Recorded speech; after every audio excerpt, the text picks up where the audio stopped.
सुप्रभात मंडळी.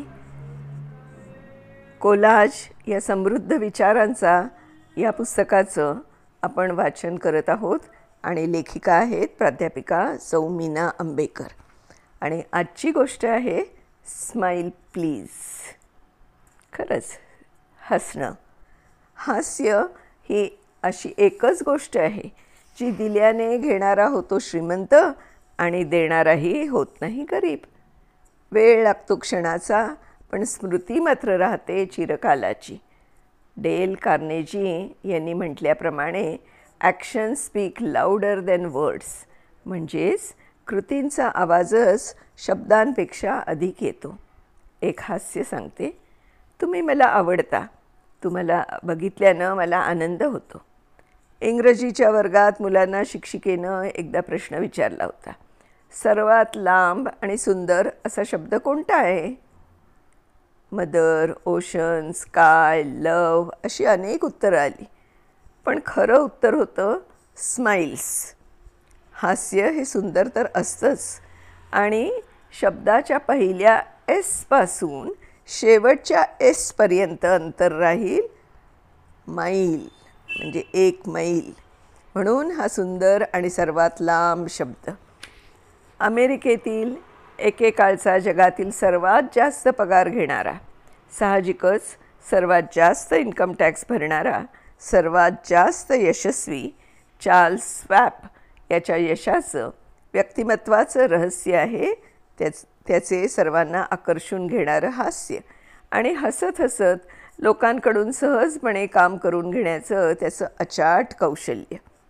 हास्याची ही एकच रेषा करते खूपशा गोष्टी सरळ. मधुबाला, माधुरी दीक्षित या सुपरस्टार्सच्या यशात त्यांच्या मधुर हास्याचा वाटा निश्चितच आहे. हसतमुख, हसवणारी माणसं सर्वांनाच हवीहवीशी वाटतात.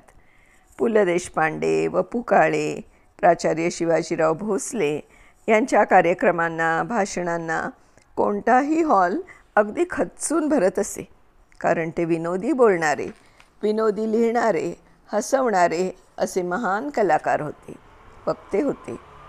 लॉरेल हार्डी या विनोदी जाड्यारड्यांचे सिनेमे आणि वॉल्ट डिस्ने यांची Tom and Jerry he cartoon film 50 वर्षानंतर आजही कोणत्याही वयाच्या व्यक्तीला भरभरून हसवतात.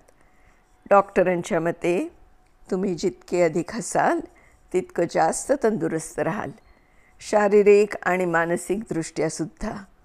हसण्यामुळं शरीरावरील ताणतणाव निघून जातात, स्नायू पण शिथिल होतात, चैतन्य मिळतं, ऊर्जा वाढते.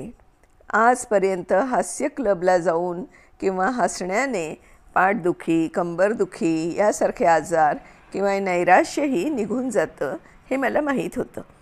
पण नुकतीच माझ्या ऐकण्यात एक विलक्षण गोष्ट आली, आणि ही एक सत्य घटनाच आहे. अमेरिकेतील एक सुप्रसिद्ध पत्रकार डॉक्टर नॉर्मन कझिन्स यांना अँकिलोजिंग स्पॉन्डिलायटिस या एका असाध्य ऑटो इम्युन डिसीजनं ग्रासलं होतं. या आजारात माणसाचे सर्व स्नायू पूर्णपणे निष्क्रिय होतात. या सुप्रसिद्ध पत्रकाराचे पुढील आयुष्य फक्त 2 वर्षच आहे असं MIT मधल्या एका निष्णात डॉक्टरांनी वर्तवलं.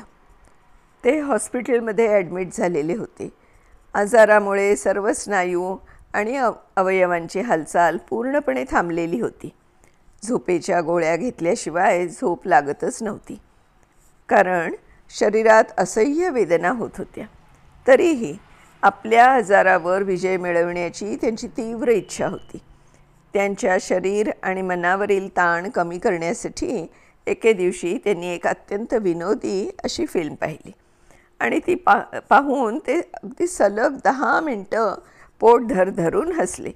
आणि काय आश्चर्य, त्या दिवशी खूप दिवसांनी प्रथमच त्यांना सलग 2 तास वेदनांशिवाय आणि झोपेच्या गोळ्या न घेता झोप लागली, आणि त्यांना एक नवीनच दृष्टी मिळाली.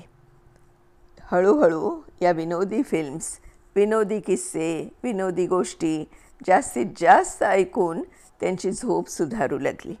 खरोखरीच हे हसण्याचं सामर्थ्य बघून laughter is the best medicine याचीच प्रचिती त्यांना आली. जगण्याची तीव्र इच्छा, सकारात्मक विचार आणि हास्याची शिदोरी घेऊन त्या आजाराविरुद्ध वाटचाल करू लागले. ते या आजारातून बाहेर पडले आणि नंतर 25 वर्ष चांगलं जीवन जगले. म्हणजे पहा, ज्यांना 2 वर्ष जेमतेम आता पुढे आयुष्य आहे असं सांगितलं गेलं होतं, त्यांचं आयुष्य त्यांनी 25 वर्षापर्यंत अगदी छान जगले पुढे ते. यावर त्यांनी ॲनाटॉमी ऑफ ॲन इलनेस नावाचं एक सुंदर पुस्तक लिहिलं आहे. असं हे मौल्यवान हास्य आपल्या सर्वांच्या जीवनात असायलाच हवं. लहान 3 वर्षाचं मूल दिवसातून 300 वेळा हसतं, पण तेच प्रौढ झाल्यावर दिवसातून 2-3 वेळाच हसतं किंवा काही काळाने आठवड्यातून 2-3 वेळा हसतं. हसण्यासाठीही कधीकधी खास प्रयत्नही करावे लागतात. जगप्रसिद्ध नट स्टीव्ह मार्टिन हे आनंदी रसायन शरीरात सगळीकडे वाहण्यासाठी रोज सकाळी 5 मिनटं आरशासमोर उभे राहून हसत आणि त्याचा त्यांना प्रचंड फायदा होई. जागतिक कीर्तीचे लेखक, वक्ते, मार्गदर्शक डेल कार्नेजी यांना त्यांच्या अमेरिकेतील एका व्यक्तिमत्व कार्यशाळेत प्रशिक्षण घेणारे विल्यम बी स्टाईनहार्ड नावाचे मोठे बिझनेसमन आपले अनुभव सांगताना म्हणतात, मी एक अत्यंत गंभीर आणि कडू चेहऱ्याचा, क्वचितच कुणाकडे बघून हसणारा, फारसं न बोलणारा असा माणूस होतो. लग्न झाल्यापासूनच्या 18 वर्षात मी माझ्या बायकोकडे बघून उठल्यापासून ऑफिसमध्ये जाईपर्यंत मोठ्या कष्टाने कधीतरी हसायचो. 8-10 शब्द बोलायचो. सतत कामाचे विचार करीत राहत असे. माझ्या चेहऱ्यावरचे भाव बघून ऑफिसमधले लोकही माझ्याकडे बघून स्माईल करायचं धाडस करत नसत. कार्यशाळेत मला एक प्रयोग करायला सांगितला. 8 दिवस दररोज घराच्या बाहेर पडल्यानंतर आणि ऑफिसमध्ये प्रत्येक तासाला एखाद्या व्यक्तीकडे बघून मनापासून स्मितहास्य करायला सांगितलं. मात्र हे हास्य वरवरचं किंवा खोटं नको. मी प्रथम घरी आरशात बघून मनापासून स्माईल करण्याचा सराव करू लागलो. हळूहळू मला ऑफिसमध्ये गेल्यावर सांगितल्याप्रमाणे मनापासून स्माईल करणं जमू लागलं आणि 15 दिवसातच मला माझ्यात खूप फरक पडल्याचं जाणवलं. लोकांकडूनही मला आनंदाने हसण्याचा प्रतिसाद मिळू लागला. या हसण्याने माझ्या कुटुंबात तर आनंद निर्माण केलाच आणि ऑफिसातही या स्माईलने कितीतरी अधिक डॉलर्स मिळवून दिले. माझं जीवनच पालटलं. मी स्वतः देखील विनोदी लेख, विनोदी किस्से आणि टीव्हीवर विनोदी सिरियल्स बघणं पसंत करते.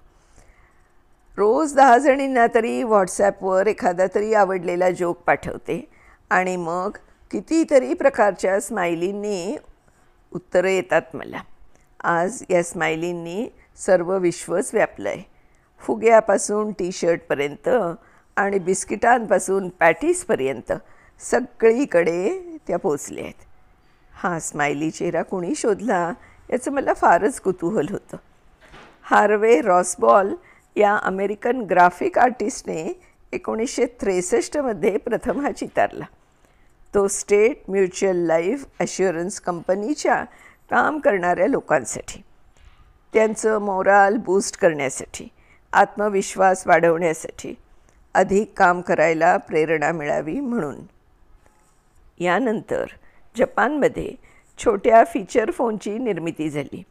मोबाईलच्या छोट्या स्क्रीनवर जास्त मजकूर लिहिण्यासाठी शब्दांच्या ऐवजी चिन्हाचा वापर करता येईल अशी सुंदर कल्पना शिगेटाका कुरोटा यांच्या मनात आली.